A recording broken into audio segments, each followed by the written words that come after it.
Welcome back to R&DW Adventures. I'm Darryl. And I'm Renee. And we're back in Dearborn, Michigan and the Greenfield Village today.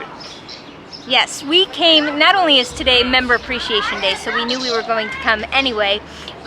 We recently watched a popular vlogger, Justin Scard, who was here, and we realized from his video that the Detroit Central Market was finally open, so we had to come check it out.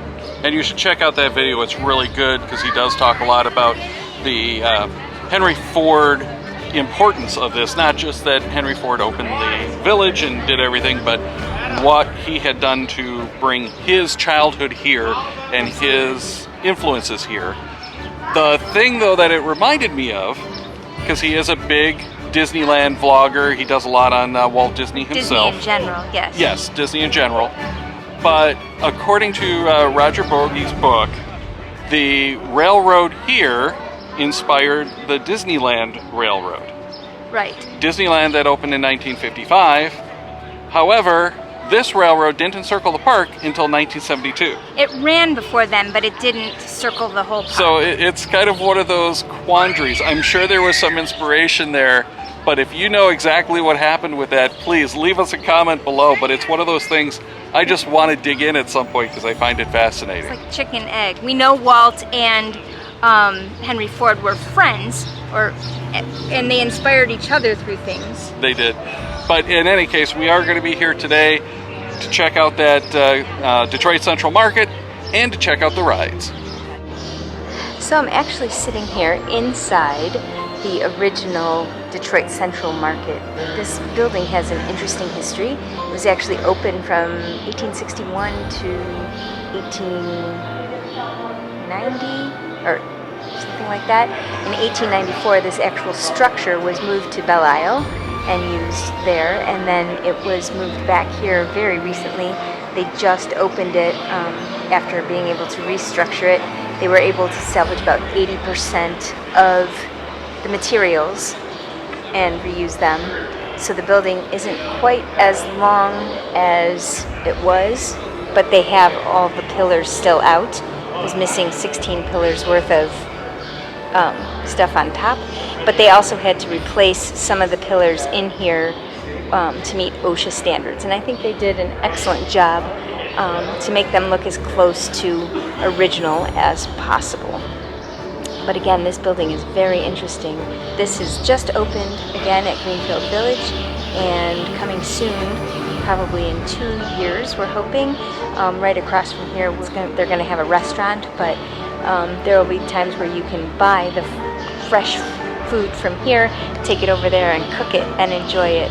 So I'm looking forward to that experience as well. So as old as Greenfield Village is, it's new and innovative to follow Henry Ford's dream and keeps changing and growing with our times.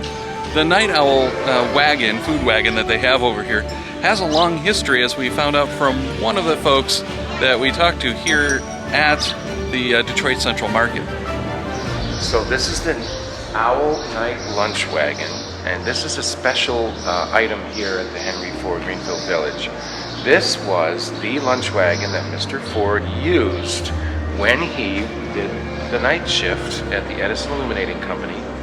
He worked at the Edison Illuminating from 1891 to 99, becoming general manager in 1893. And this was built in 1895.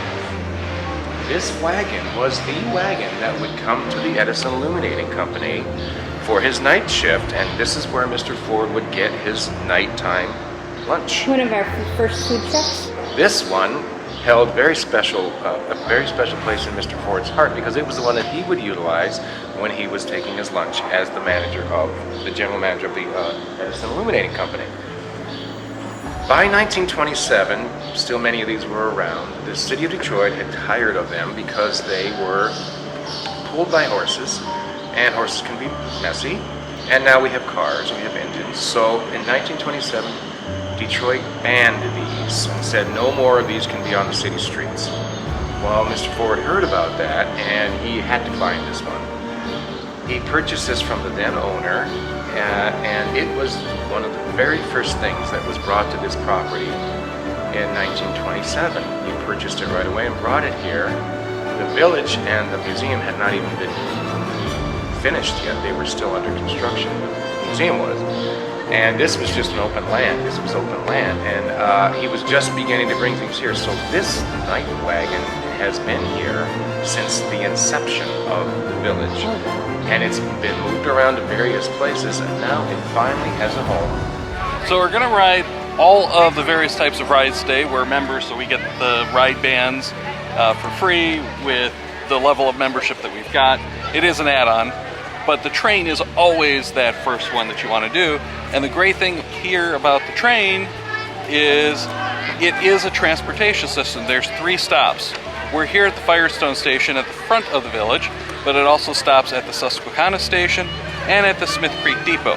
The Smith Creek Depot is really the only station, but there's platforms here at the front of the park, which is the Firestone, and then the Susquehanna, and it runs a little over half an hour trips to do a full circle, and stops every one of those. But there's 3 operating steam locomotives. There's the one that's here today, that's the Edison. Right. The Torch Lake is the one that I really love. Wintertime one? That's their wintertime one. The cab is enclosed and it's way too hot. Then they have the number 7, which was Henry Ford's personal locomotive. Beautiful. On the DT&I. Yes. Not running today, but it's not beautiful. running. Yeah, not running today. It will be running later. And in previous times, they'll also have had the center cab diesel locomotive running as well, so that they'd have 2 locomotives at the same time. And they'll run that one for some of the other trips and trains as well. But we are here for this grand circle tour today and hit several of the other modes of transit so that you get a feel for what all of these are like.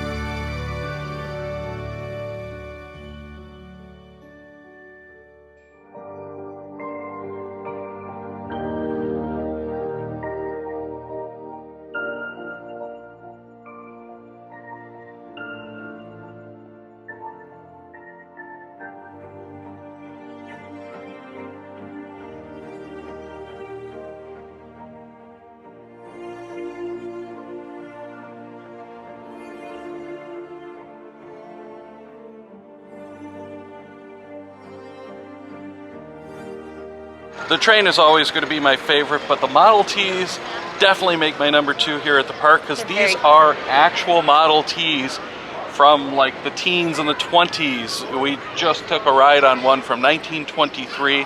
They are the originals. They're not the Centennials, because Ford did actually make, I think it was 4 of the Model Ts for the 100th anniversary. Right. One of them's at the museum, the Henry Ford Museum. One of them's in Europe. Yeah, so the other ones are on display or whatnot, but yeah, just so cool to actually take a ride in a Model T. Absolutely. And the driver talks you through a little bit of what the Model T is all about.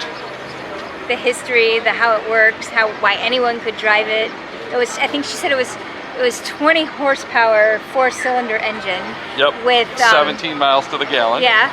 So that hasn't changed a lot, just the size of the vehicles have changed. But it has 3 pedals that have... the pedals are all for the transmission. Right. But it takes Except you... for the brake. Well, it takes you through the pretty much the entire village. There's some at the front that you don't hit. There's, a little bit throughout. But it's a good portion of the village that you get while you're on the Model T ride. Pretty cool. But there are other things that we have to hit while we're here. So right now I'm in front of the Spillman Carousel. It's actually the only ride here at the village right now that is not transportation. I love coming to the carousel. I've been on it a lot. I usually can't get Darryl to come on this one with me. I thought about going on it today, but as you can see, it's rather crowded. But again, it's one of my favorite things. The music always makes me smile. Watching the horses go up and down makes me smile.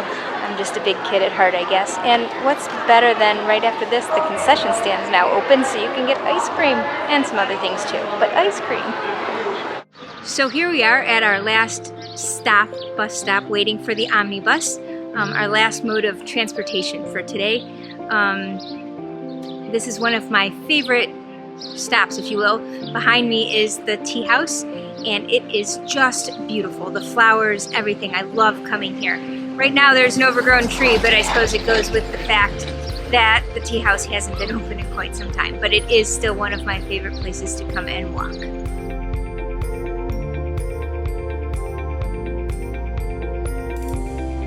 So that's everything that we could ride today.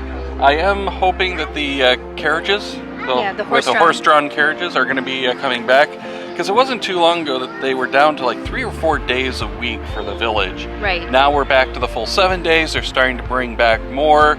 They've just opened up a couple more of the exhibits again, so it is coming back to life after some slow times. But one of the things that we're not going to be able to ride is the riverboat. There used to be a stern wheeler here that most recently boarded right over here. You can still see the turnstiles. That's been gone for a long time. Long time. I used to come here with my dad when I was little. Yeah, and that's when I remember it being here. And back then, the carousel that we rode was over here in a whole little section that's now the Academy. That is going to wrap up this visit to the park, though. We got to do some shopping on our way out because it is Member Appreciation Day, and we get a little bit of an extra discount. If you're out here, definitely check out those rides.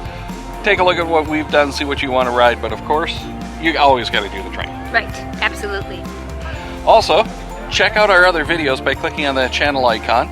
Then in the other corner, we're going to have a playlist of other videos we think you might enjoy. I'm tall enough to ride this ride independently.